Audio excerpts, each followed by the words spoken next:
Hello, folks. This is Jonathan. It's another good day serving Jesus Christ, and I was having to. I was coming up with some, and I couldn't use a person that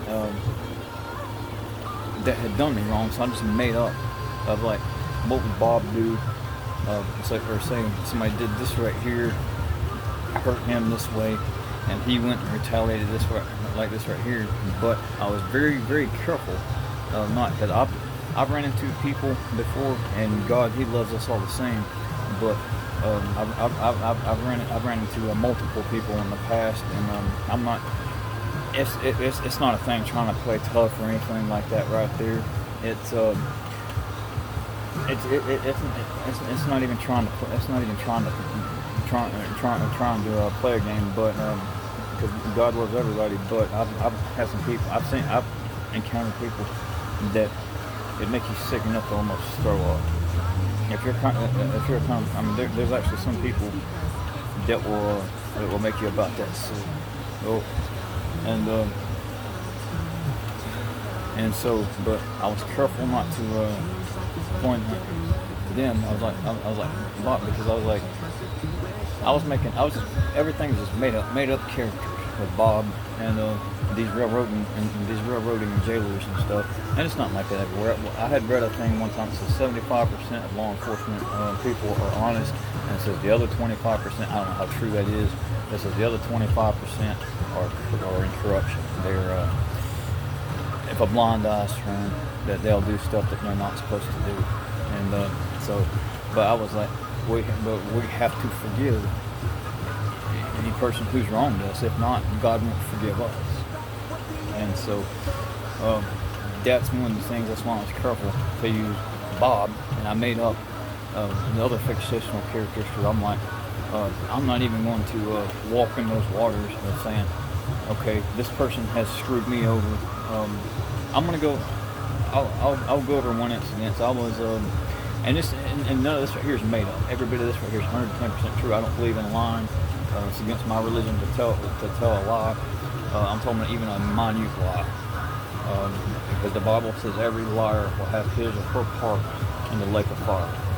And so that's why I lied about my truck, the U-Haul place. I told them that I told them my mom had a Toyota for sale, and God got on my case about that lie. He sure did. And I asked God to forgive me. I said, I'll never tell another lie like that again. Because they said that the vehicle I was going to be hauling was too heavy for it, and mine's got a 6,000 pound hitch on it, or it says 6,000 BS on the hitch. But the vehicle I was needing to tow is nowhere near 6,000 pounds, and so I told a white lie, and God got on my case about it, and asked God to forgive me for that white lie, and I'm not going to do that again. I'm not gonna lie if I'm hauling a vehicle, even a lie like that right there. That he literally got on my case. So it's not okay to even tell a little lie.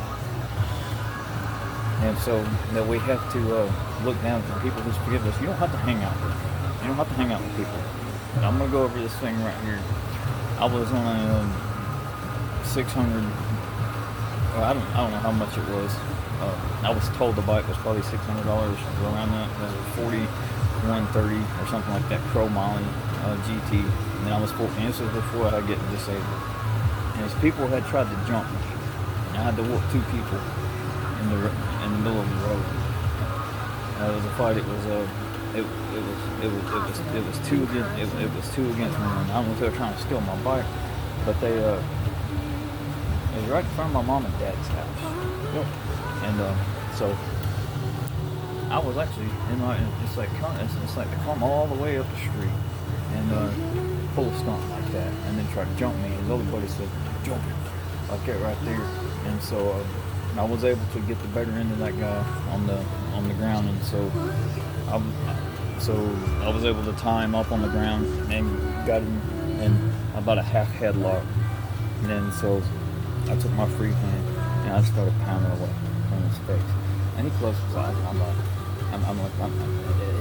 they get sick. I'm like, come to my house if I jump me, not 1 to 2 on 1. And then I had to get up. His other buddy tried me down. Now I'm in a fight with his other buddies. And so he tries to turn me around and pushes me like that there, gets up in my face, sticks both hands down like that right there. I could help. I looked that head up. Yep. And same thing when I got older. Like I said, none of this right here, none of this is made up. I've never been one. I've never started fights before. I don't hate him. If you dealt with people I've had to deal with, these people will make you sick at your stomach. I was 18, and there was a guy who was like 45 or 50 years old, and I was sitting, and we were all sitting drinking. Me and a girl were sitting in the same room drinking, and Jack walks in and he looked at me. He said, and I don't know if they were trying to rob me. I think they were trying to rob me. I drank about 6 or 7 beers, or close to 8. I think I was around 8. And I got about 7 or 8 beers, something around that. I think it was 7 or 8. And walk in, he looked at me. He said, "I'm gonna whoop your ASS." And he hadn't told me before. He said, I think he may have lied. He told me he was a black belt and all that stuff. And it's like I was thinking, I don't care what belt it is, but most people are just trained to fight or this. And and I had just started double dabbling around in jiu-jitsu. Just started. Oh, speaking of the devil, had just learned. I didn't, and just prior to this right here. And that's what happened when he came up. And so I went ahead and put my beer down and got on the side of my seat. I'm like, "You for real?" And so he runs at me and tries to tackle me, and I'm able to manhandle him and shoo him over here. And I'm like, "Are you kidding me?" And so I kind of shoot him off. He did it again. He did it again. Now we're in the kitchen. So we made room from the living room to the kitchen. And so there's a stove right here. And he ran. There's nowhere to duck. And he kind of throws a haymaker. And I just said, "What did you do? You damn white belt." Bam! I come right there because it's about like a white belt. I mean, still a haymaker like this right here. It barely caught me right there. No power, no nothing like that right there. So I'm like, I had it with him. I grabbed him. I grabbed him like this right here, and grabbed him by the shirt. Right there. Yep, this is not made up. Over the stove, and then I turned him loose, and then he took off running. And she has the audacity. She said, "You mean to look at me and tell me that little 18-year-old boy just whooped your ASS?" And I was like, she must have been in. That's what I was thinking. For her to look at him and say that. And while he was running to the other room, I went ahead and went on outside. Oh, and I was already got out in the yard. Next thing I look, he's in the doorway. He don't step off the porch, but he's standing in the doorway with a sword with a 3-foot blade. And I'd have been, when he done that, if I'd had a gun on me, I'd have a gun. I'd been within every bit of my rights. Yes, sir. I put a bullet through his chest. Because I was still less than 20 feet from him when he did that. Because if you're 20 feet, somebody's like that right there, in a lunge position. Like I said, the people, this is not made up. The people I have encountered, I've been in some situations that people will make you sick to your stomach, make you not throw up. You're like, how do these people live with themselves being like that?